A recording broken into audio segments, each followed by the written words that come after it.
Guys, saya Anas dari ICT Motor Shalom. Kita bawa masuk sendiri Harley Davidson FXDB. Okey, atau panggil dia Harley Davidson Street Bob. Street Bob 1600cc. Okey, motor ni tahun 2013 punya motor, register 2014. Harga jualan sekarang hanya 55,800. Okey, siap dengan nombor plate yang cantik 966. Okey, motor ni depan asal tak ada cover ni lah. Ini cover lampu dia tak ada, dia suruh tambah satu cover lampu, siap ada windshield yang tinggi. Lampu depan pun dia suruh tukar yang LED, suruh upgrade. Handlebar pun suruh tukar yang tinggi.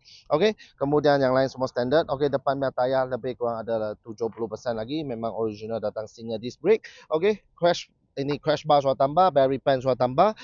Motor ni original V-twin engine 1596cc dengan 96 horsepower. Top speed dia lebih kurang dalam 1819 km per hour. Okey, kemudian belakang dia sudah tambah satu, ini panggil exhaust slider.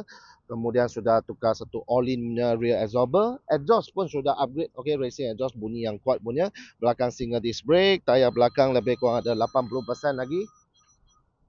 Okey, belakang eco semua standard lagi lah. Okey, nombor plate semua standard. Absorber kiri kanannya all in. Dia punya motor ni pakai belt. Okey, belt dia pun semua cantik lagi. Kemudian ini dia keyless punya. Okey, dia ada kunci lah, kunci untuk lock kali tak boleh pusing. So, you biasa kalau letak rumah tak payah lock pun boleh terus pusing. Mileage pun main rendah aja. Ini owner pun jarang pakai, 16,500 miles saja. Kemudian asalnya tak boleh tengok petrol, so dia suatu tukar ini digital ya. Boleh tengok dia petrol lagi ada berapa banyak lagi kat dalam. Okey, itu saja. Jom kita start tengok ini Harley Davidson Street Bob, bunyi dia macam mana.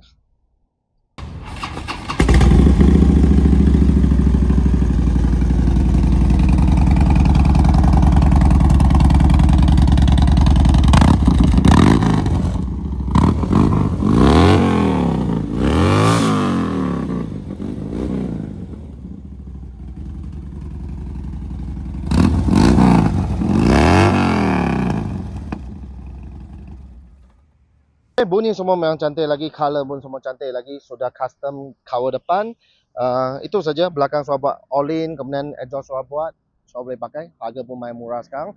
Okey, Harley Davidson Street Bob 1006 ni tahun 2014, harga jualan sekarang hanya 55,800. Deposit serendah RM100 saja bulanan, 1,000 untuk 7 tahun. Loan Aeon, loan kredit, loan kedai, loan bank pun kita boleh uruskan. Kalau ada credit card, guna credit card Easy Pay, zero interest selama 5 tahun, lagi jimat. Okey, beli pun tak payah risau, kita siap ada warranty 1 bulan, siap ada kasih voucher RM1,000. Kemudian kalau mau trade motor, jual motor pun kita angkat juga, duduk jauh pun tak payah risau, kita hantar seluruh Malaysia. Kalau minat motor ni terus datang ICT Motor World Shalom. Baik.